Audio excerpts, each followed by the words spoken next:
លោកតាបាត់ដំបងលោកតាដំបងក្រញូងគឺជាបុព្វបុរសដ៏ពិសេសនៅក្នុងចិត្តគំនិតរបស់ប្រជាជននៅក្នុងខេត្តបាត់ដំបងដែលមានរឿងព្រេងនិទានដ៏ចម្លែកអំពីប្រវត្តិការឡើងសោយរាជ្យរបស់ទ្រង់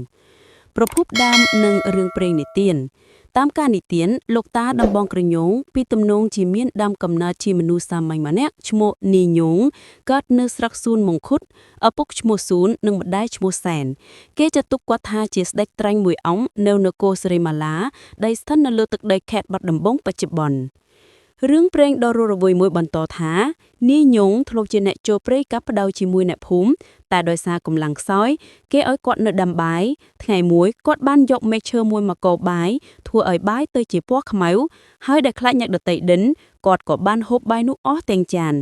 ក្រោយពីហូបរួចគាត់ក៏ក្លាយជាមនុស្សមានកម្លាំងខ្លាំងក្លាយ៉ាងអស្ចារ្យអាចលើកដើមឈើធំធំបាន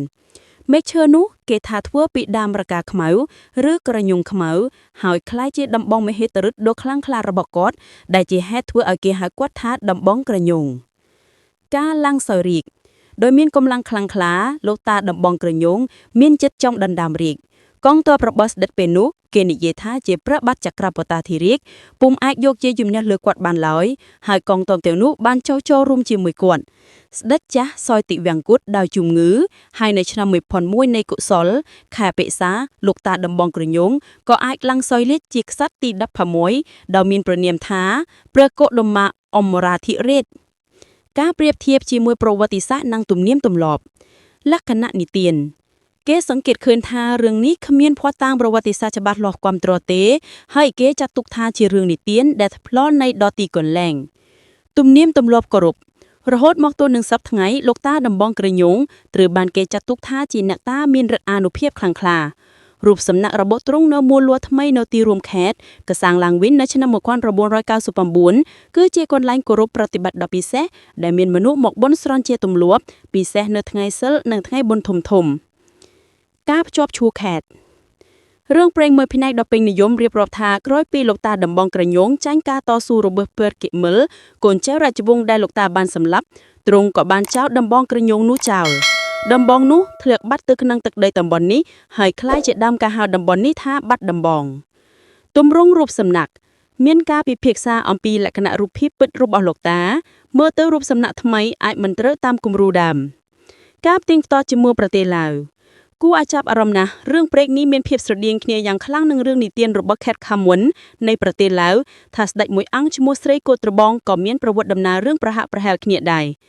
សរុបមកប្រវត្តិលោកតាដំបងក្រញូងទោះបីជាមានលក្ខណៈជារឿងនិទានក៏ដោយក៏នៅតែជាផ្នែកមួយដ៏សំខាន់នៃអត្តសញ្ញាណវប្បធម៌និងសាសនារបស់ប្រជាជនខេត្តបាត់ដំបងដែលជារឿងព្រេងនៃគេនិទានតមកចំនួនរហូតមកកាលបើបានឃើញអ្នកមានបុណ្យជីកសេះដល់ដោយហោរាទស្សនទាយប្រជាពលរដ្ឋដែលនាំគ្នាចាំមើលកកគុញក្នុងមហានគរស្រែកហៅកញ្ជៀវត្រហឹងអើងគងរត់ប្រពាក់ប្រពន្ធតាមមើលព្រឹត្តិការណ៍ណចំណែកស្ដេចដំបងក្រញូងដែលរងចាំអ្នកមានបុណ្យជាយូរណាស់មកហើយ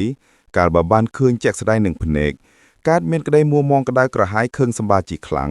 ចាប់ទាញដំបងក្រញូងមកគប់ចៅតម្រង់ទៅបញ្ញាក្រែកឬព្រហ្មកិលដើម្បីប្រហារជីវិតឲ្យខ្សែអ្នកសាយតែម្ដងប៉ុន្តែដំបងរបស់ស្ដេចដំបងក្រញូងបែរជាអស់រឹតមិនបានប៉ះចំអ្នកមានបុណ្យទេហើយក៏ធ្លាក់បាត់ទៅ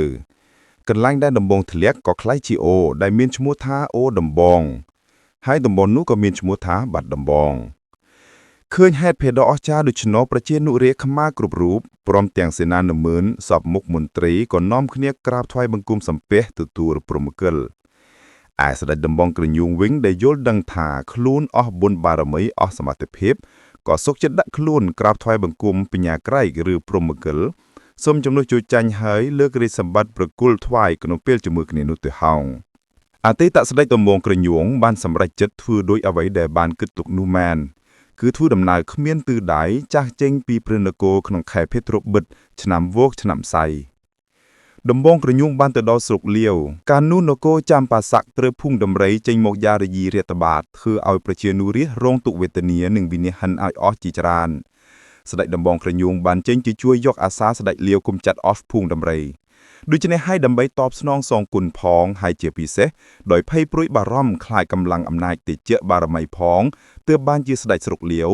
ព្រះស៊ីសុចនាគុណហុត เลือกกนกระมุมเปรนีมซอยบผาเอาเตือดำบองกระยุงตุกเธอจีแผลเยีย